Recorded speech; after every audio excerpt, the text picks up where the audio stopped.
Hey guys, it's Matt. Just a quick free voice update first. Free voice video has been pushed to Monday. Rob's on vacation with his family, but hey, Monday works.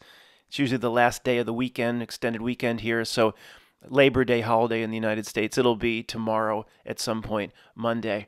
When we looked at Apple TV's Severance in detail, I have no sense of time anymore. I couldn't, it seems 5 to 7 months ago. I'm not sure.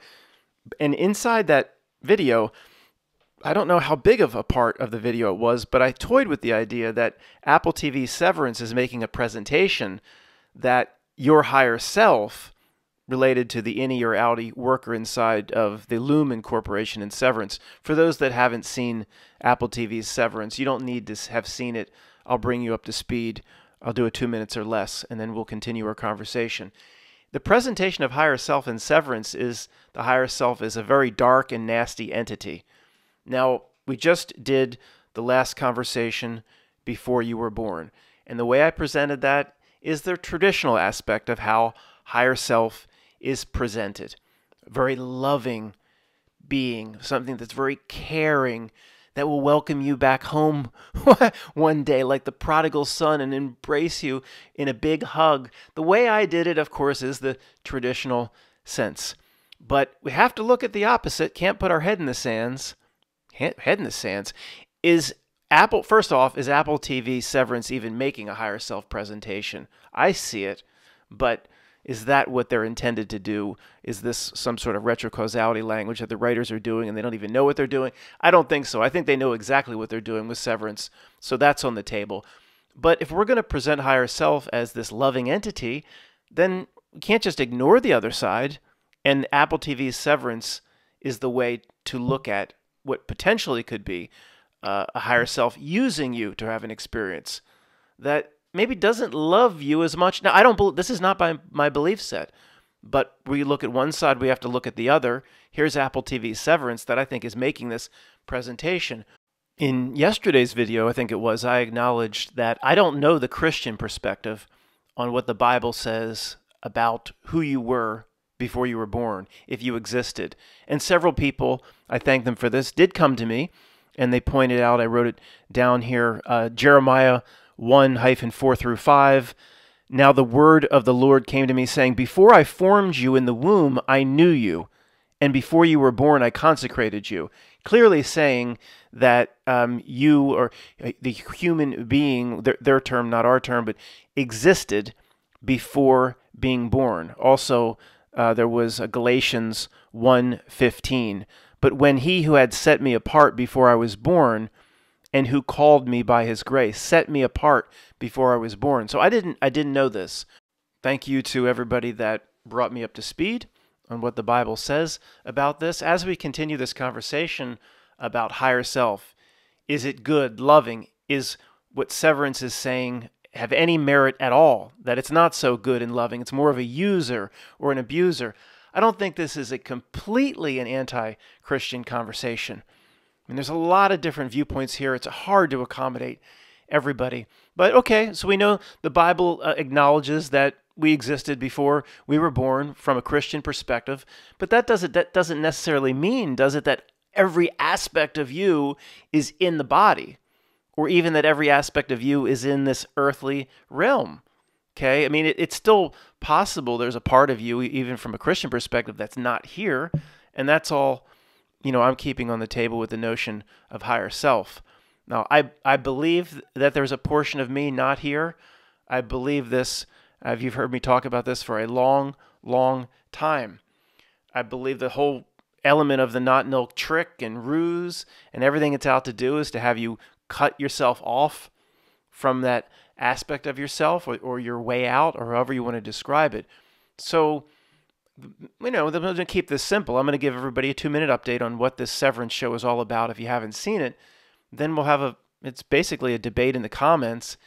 Most people will favor, of course, I mean, the traditional sense of it is higher self is you. So, of course, if it dipped its big toe in the water, why it doesn't want to harm its big toe. It doesn't want to put its big toe in the lava. Oh, look, my big toe's being burned off as I sample the lava. Lava, isn't that great? It's part of you, and that's my take. The spiritual aspect of me that's not here. is not going to be is out to screw me, but that seems to be what Apple TV's Severance is saying. And we have to take all sides, look at all viewpoints, and I'm not going to be fooled or manipulated. Well, somebody's throwing let's go back to the image of throwing the rubber ducky from the bathtub.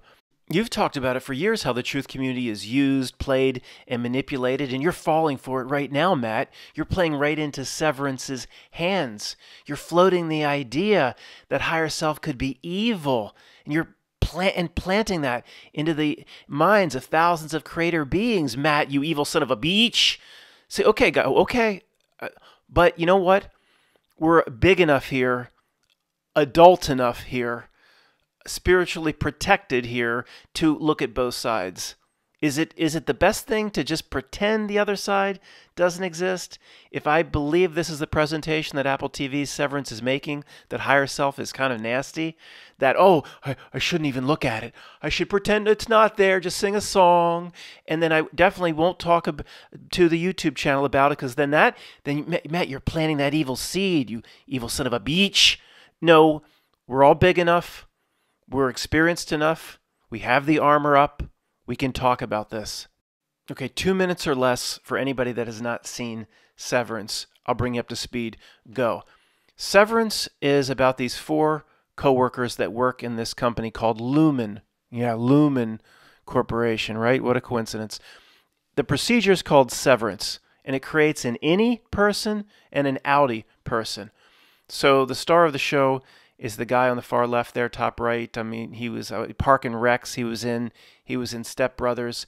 The part of him that lives in his house, drinks too much beer, hikes on the weekend, whatever he has, a cat or a dog or a fish. As soon as he goes into work, he forgets every aspect of his outside world. He doesn't know if he has a wife. He doesn't know if he has a dog. He can't picture his yard. He can't picture his mother. Nothing other than basic information about the world. You could say to him, do you know what a car is and a road? And he would know that.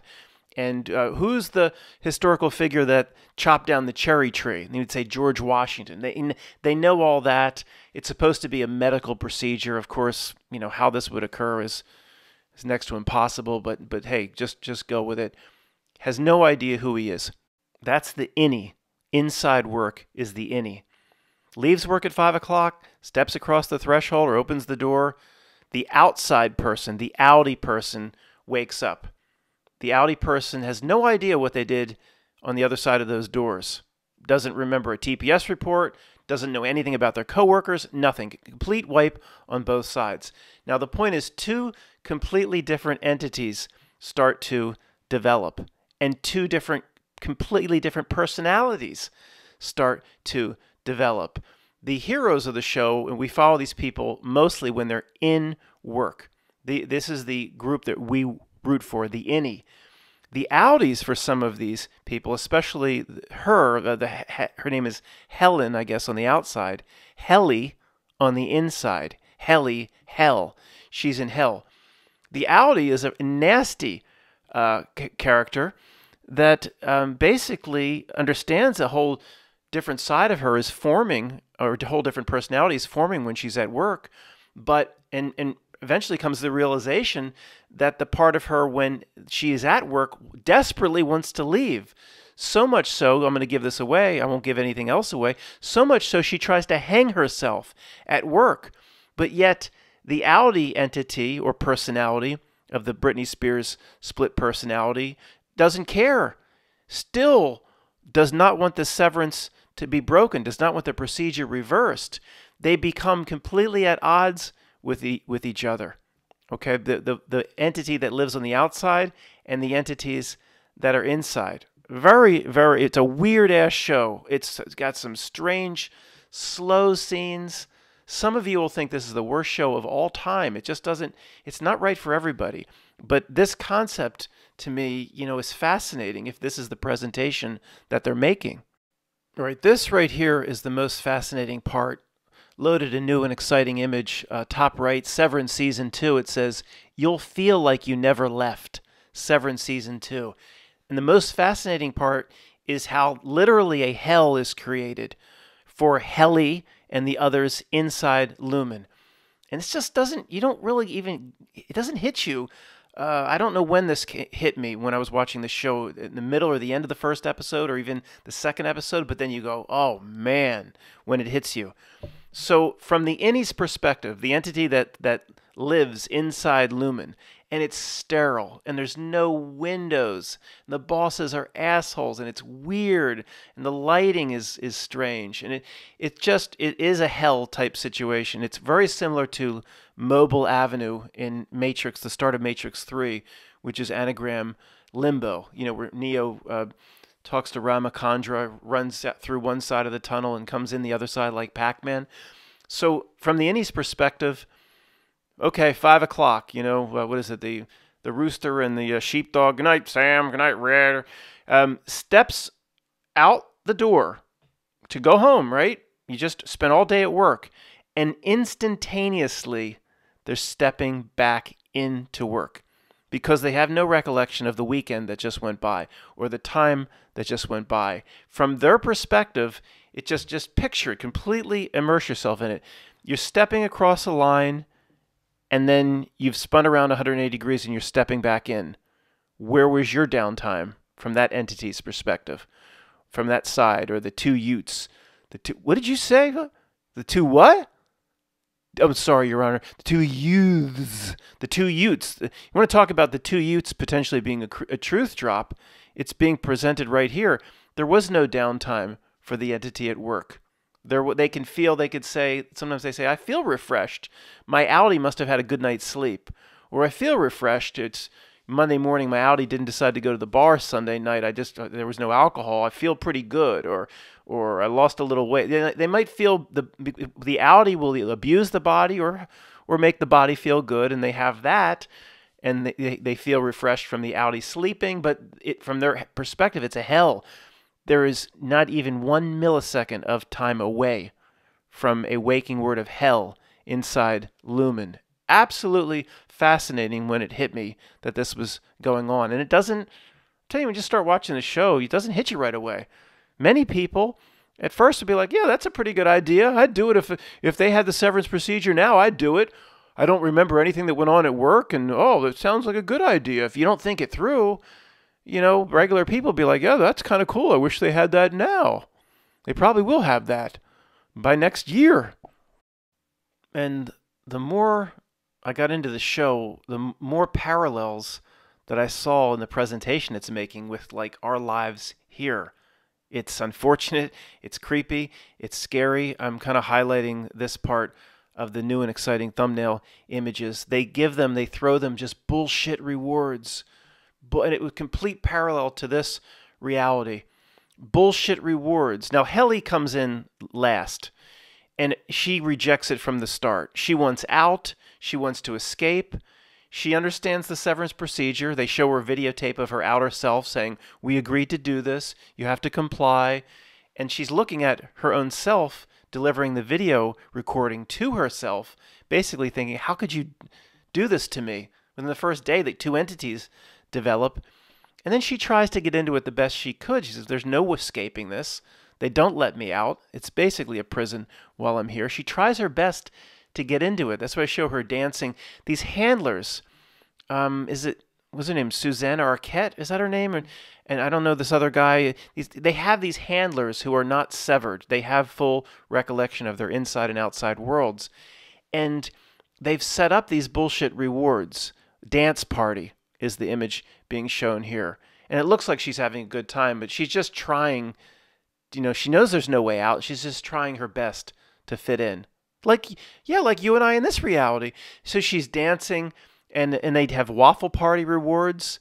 If you cry, they don't even know what they're doing on the computers. Like, they just move numbers around. They don't really even know what they're doing. It's bizarre. If you meet your quota of moving these numbers around, just shuffling numbers around without really even knowing, without accomplishing anything worthwhile, then you get your waffle party. Oh, and they have no outside understanding.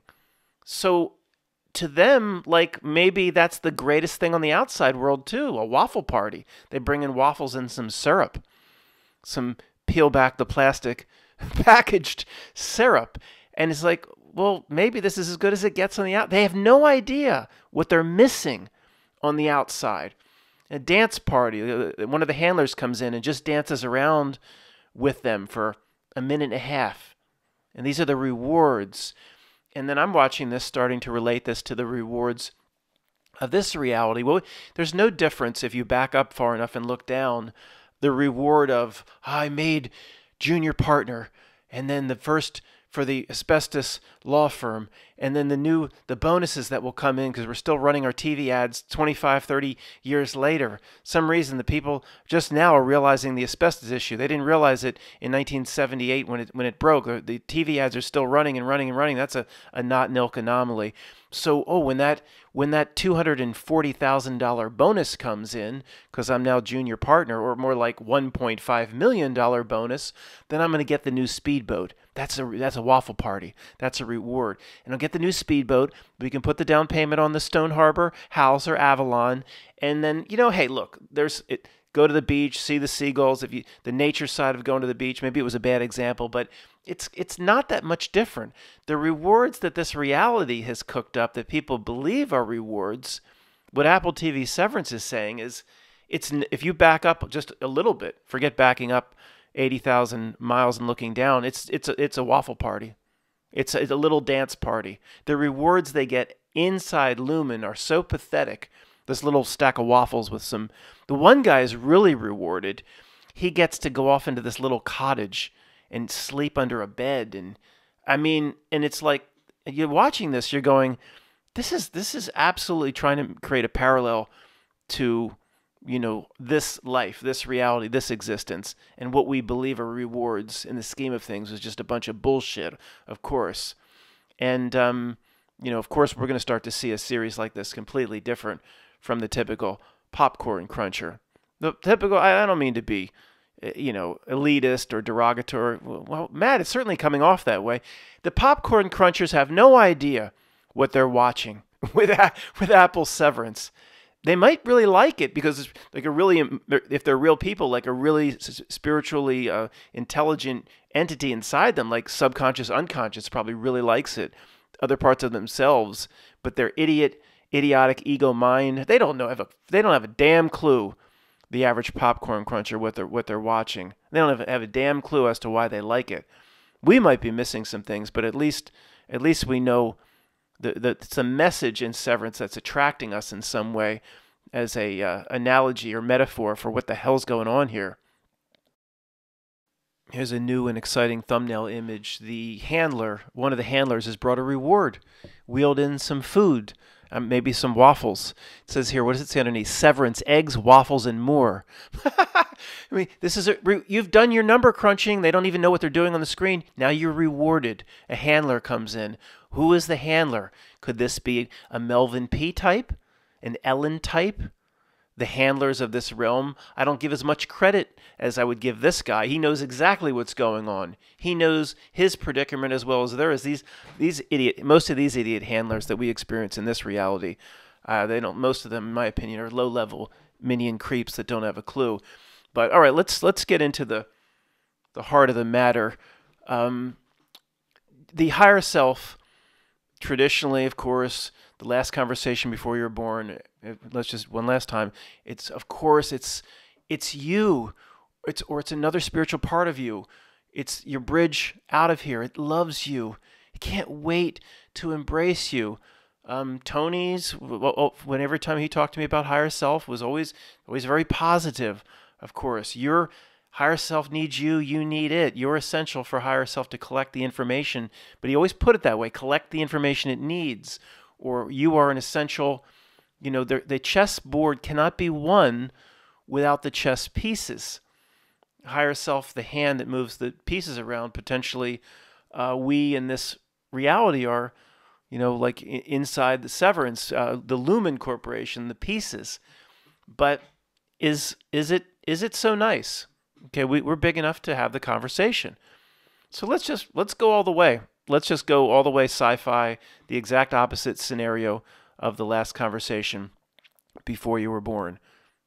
And higher self, I remember I've actually probably alluded to this in other videos, but higher self says, yeah, we need to go in and do this Earth experience. Has anybody figured out a way so we can we can get it done without actually having to go do it, like mowing the lawn with a remote control, just with their feet up here, drinking a pina colada in the hammock. Yeah, we've found a way to create it's like a Johnny Depp clone, a piece of ourselves. We're going to put a piece of ourselves into the earth reality. And we're going to go the whole way. So making higher self out to be a real dick here. We're big enough to do this. You're going to put a piece of yourself, but that dumb son of a beach will be fooled. Go in with a mind wipe. He won't have any idea of who I am, the higher spiritual self. He'll do all the work for me, experience all the emotions that my little workbook here says I have to experience, have the love and the heartache and the loss. And is there a way we can do this while completely staying here? Well, not really. We have to meet that poor son of a bitch spiritual piece of us that we send in to the reality system called the Earth reality system.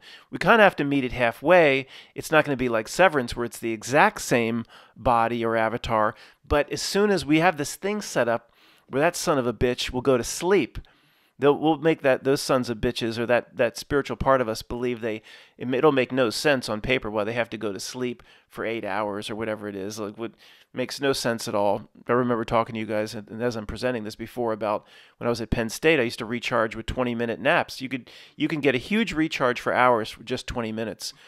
But the evil higher self has rigged it this way, playing out our sci-fi scenario. Don't relax. Don't start typing. This is not my belief set. Rigged it so as soon as that son of a bitch goes to sleep, then we will wake up. The higher self portion will wake up, and we're not confined. That person will think they're dreaming. We're not confined. We can go do all that we are used to doing and go all the places we're used to going. When that part of us, we've rigged it so they go to sleep for 8 hours because we need time to go off and have our fun around the cosmos. But unfortunately, when that part of me down there in the Earth system wakes up in the morning or wakes back up, then my part has to go to sleep. Wow, somebody says, what a great system. That doesn't break the rules or anything. We're allowed to do that? Yeah, look, we're allowed to do that.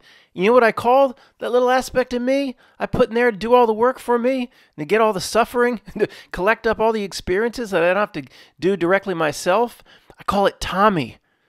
I call it Tommy. We'll do a rock opera down there. They'll think it's just from this rock band called The Who, but it'll be like a metaphor for their dumb asses. The deaf, dumb, and blind kid doing all the work down there so we don't have to.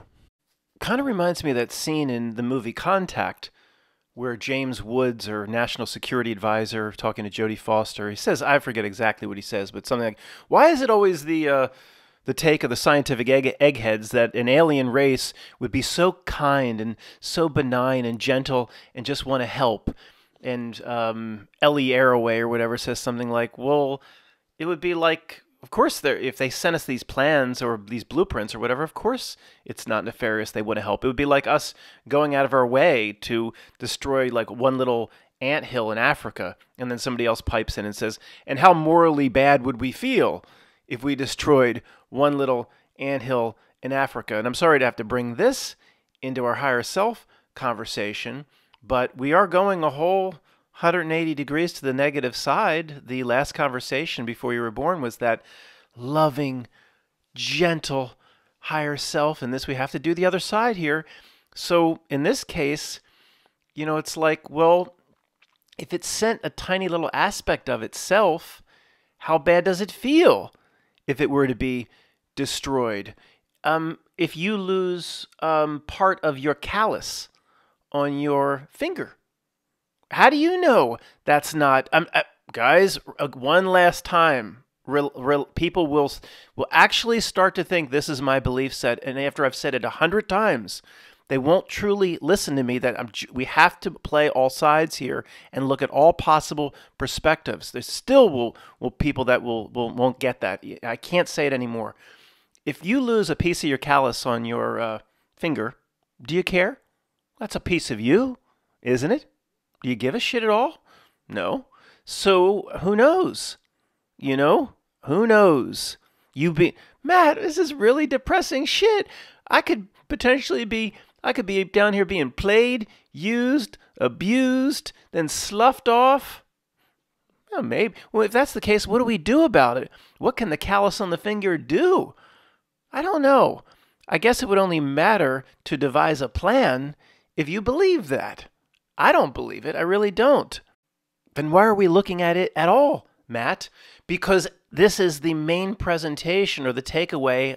Do I know for sure that's exactly what Apple TV's presenting? No. But that's what I see in the Apple TV show Severance.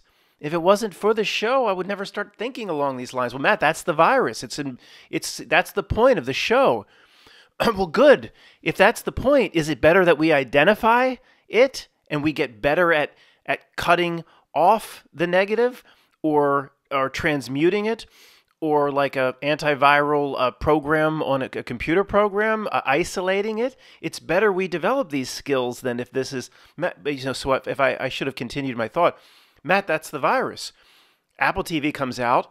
It knows a couple big thinking people that don't just think in a box like yourself will start to look at it a certain way. Then you'll float that higher self is so negative, and then we float it. And then if we see that we're pretty good at identifying tricks at this point, would you say we're pretty good at identifying not nil tricks? Yeah, I'd rather identify the trick, see what it's doing, and then transmute it. Turn it back on them, use it, versus just not being aware of what's going on, or if there's any sense that there could be a trick to go run and put my head up my ass. No, just this is very similar to the magenta. We, in some way right now, we're talking about it all the time. Matt, you're talking about it all the time. In some way, we're assisting it. It won't always be that way. We're learning about it, and we're making ourselves stronger. You go lift weights, what happens? You got to break the muscles down, they come back stronger. Every time even if we are tricked, or they're successfully tricking us to start, we overcome it, we see through it, like everything they've thrown at us thus far, we come out the other side with a better quality armor, right? So I can't keep apologizing for this. I mean, certain people just will not be able to get past. There's initially a negative. Then you ever hear of 2 steps forward, one back, 2 forward? It's not all. Everything doesn't just go positive in a linear line. You have to dabble. Harry Potter had that defense against the dark arts class. They're learning about the Curiatus curse and all this stuff. Got to dabble in it. Then you come out of it stronger. That's what we're doing here. I found this. Let's put the last conversation on hold for a minute. Just go to the lighter side. Inside Lumen, there's this area, which is like the original founder of the Lumen Corporation area. The founder's they've recreated the little house where he was born. Inside the sterility of this corporation, they have a little house with you can go inside. There's a bed.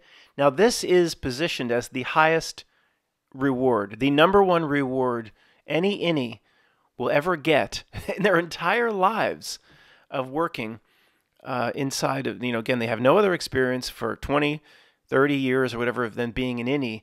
The guy, I don't remember his name, the guy in the middle there, each of the 4 are assessed on their performance. You still don't have any idea what they do, just move numbers around in an incoherent way. Nobody knows any result that's being accomplished by just shuffling these numbers around. For the quarter, for the year, he's the employee of the year out of this group of 4. And he gets a waffle party. The top left, I need to reposition this so you can, I can't see it now, but I'll be able to show you when I talk about it. He gets a treat, and it says, after he eats his waffles, now go to the founder's bed and remove your clothes. Gets into the bed, removes his clothes, and takes a little nap in the founder's bed. And people are like, well, what kind of a reward is that? But it makes perfect sense. He has no experience of ever being in a bed. This is the greatest thing to him because he has no frame of reference. If you're saying this is a bullshit reward, a little quiet time to eat waffles, and then at the bottom of it, It looks like a pie here, but I think this is a stack of waffles. Now go to the founder's bed and remove your clothes and do whatever you want in there, and a brief nap. And why do these employees put up with it? What a bullshit reward. He has no frame of reference. He's completely convinced of how great this experience is. To me, an absolute parallel or a mockery of the petty rewards that we think, or most of us, or you could just, if you want to separate yourselves from the popcorn crunchers, that what they would think of as a reward, if you're looking at it from the perspective of outside of here, looks like a ridiculous little waffle meal and getting into the founder's bed for when he doesn't let him sleep there all the whole day, or just like an hour, and then they come say back to work, get back to work. But he doesn't complain. He doesn't say this reward is bullshit. Some founder's bed. He thinks it's wonderful. Severance, a total mockery of our predicament here. Predicament here, if you were able to view it from outside this reality system. And the Price is Right as well is a mockery, in my opinion. Complete mockery. Come on down. You're the next contestant on The Price is Right. Come on down into a body. Come on down, soul aspect of spirit, into a body. You're the next contestant in the Earth reality system. And look how excited that, and if this person coming on down top right wins the showcase showdown. I don't know, guys, if you're, I guess that everybody in the quote West, even in Australia, would probably have heard of this, or they have probably Price is Right Australia. It's been around, I think it's been over 60 some years, been on the air. Maybe not consistently, off maybe 5 of that 60 something, but you want to talk about stalled century, we'll talk about that some other time. It's a mockery. Come on down. If you win the showcase showdown, what could be in that showcase showdown? I bid $42,500. It's you would have 2 speedboats, a trip to Bora Bora. You get a blender, whatever is in the showcase. You get all these wonderful prizes. Now the person is absolutely thrilled, right? But it's a mockery. What that is no different than eat your waffles and then go get into the founder's bed and remove your clothes. To us, it's like, that ain't no reward. To any real spiritual being, this person's all excited. They just won a couple speedboats and a jet ski. That ain't no reward. This is a joke. People getting excited over because they have no frame of reference. Now, the way this reality system works, in my opinion, of course, you guys know what I'm going to say, but for anybody new here, the producers and directors and Bob Barker, they have a full understanding of the metaphysical aspects of this reality system and the governing dynamics on souls. No, nobody is in on it. They even all the way up to the top, of course, well past Bob Barker, they think it's a game show. But minions present what the Not.Nilk.org chart once presented, without, in most cases, or almost all cases, without the minions being aware of what they're even presenting. Well, Matt, if it's a mockery, who's ultimately laughing? I don't know the entity that hangs out at the screen. A Christian would call it Satan, but it's not much different than Vanessa VA's retrocausality language in a song, or a spiritual message that comes from a song. The writer doesn't know what the message that's being passed to us, or for anybody that can take the spiritual message out of it. The writer has no idea. The Sarah McLachlan monster has no idea. Neither do the creators of Price is Right. So when you become awake to certain things, as we are, and you tune yourself to a different frequency, or at least off the Not.Nilk frequency, you see really what is being presented, the big topics and themes of what is being presented. And these themes and topics aren't even aware, the writers aren't even aware of it, the producers aren't even aware of it. And of course, your friends and family could never be woken up to it or shown it in any way. Well, Matt, there's another possibility, that y'all basically crazy. and there ain't nothing there. And if you go down to the One Flew Over's the Cuckoo's Nest, they're going to say they see a little birdie in the mirror, and they're going to say they see a big monster in the closet. They're going to see all this shit there too. Well, of course. There's a small chance we're just completely misdirected, and the not nil, because these are some people that potentially can see. We're going to gather them up and put them into this truth community so they just spin their wheels, and we'll get them fooled even more. Yeah, I'll keep that on the table, but I don't think so. I'm very confident in our positions at this point, even if we're the only ones that could ever see these things. I don't expect them to be sane and coherent thoughts to the NPC people around me, of course. So it's kind of like the crazier they think I am, the more I'm on to something. I just looked up Fort Knox, and my thinking in looking it up was, they're not really still saying there's any gold there, are they? I mean, give me a break. You go and you could open any vaults in the place, little birdies fly out or something, or what do they call them? Dust bunnies. That's all you could, little dust bunnies exist in the corner. There ain't no, but they're still saying there's gold there, if you can, if you can believe that.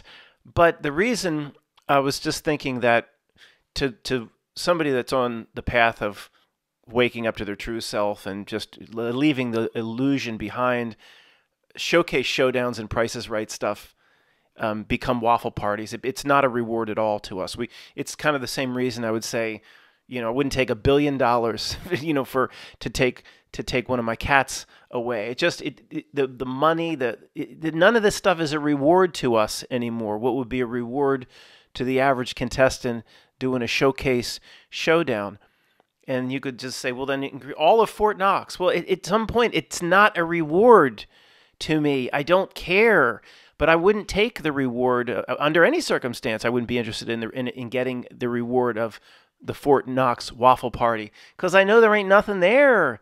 It's a joke. At one point, they probably did maintain gold reserves, or they'd have to put on a good show to back up their paper worthless horse shit. It's all, they have to make a good show. Oh, you use our paper because look here, we can back it up, and you can actually exchange your dollars for gold and silver. You could actually, in the old days, you could actually get through some sort of banking institutions in some way. You could get silver for your paper. I mean, obviously that's all been gone. There ain't no gold. But it's just if you're on the right spiritual path, or you've kind of done the work and where we're going, we don't care about this stuff. All of Fort Knox is a waffle party. And I don't mean even good ones. I'll tell you a story. I'll just close on this, guys. The video's over. It's just nonsense going forward. I worked at Giuseppe's in Ocean City, New Jersey, on the boardwalk. Giuseppe's, and you had to work so many breakfasts. It was literally $1.99 for 2 eggs and hash browns. If you were left 50 cents, you were lucky. Now, packed dinners, even some of the spaghetti dinners started like $4.99. Cheap shit that people just wanted to get out on the boardwalk. Little kids going, I want to get on the boardwalk. I want to get on the boardwalk. Just screaming at you. It was still, you just did so much volume with tables. You make $3 a table, $5 a table. You did so much. You did well at night, but you had to work so many breakfasts. And why the heck am I talking to you about this? I worked Giuseppe's on the boardwalk. What the heck was the purpose of this story? I got lost because my mind was like trying to relate it back to Severance or even Fort Knox or the things we've been talking about. This in no way relates to anything we've been talking about. Just one little story on the way out. Guilty with the stories. It's about waffles. Waffles, yeah. So they didn't have a whole. It was an Italian place. At night, lasagna, spaghetti. The spaghetti pre-cooked, piled up like a giant mountain. At night, all he would do is throw it in boiling water for like 30 seconds and throw it on a plate. I kid you not. I'll tell you a whole set of stories about that place sometime. Do you guys want me to tell these stupid stories not related to our spiritual journey? But again, about the waffle, we need to provide something else. They brought in this freezer with these, we have Belgian waffles. People are like, oh, Belgian waffles, and it was just, it was prepackaged in this plastic, and the shit sat in the freezer for so long, weeks and weeks.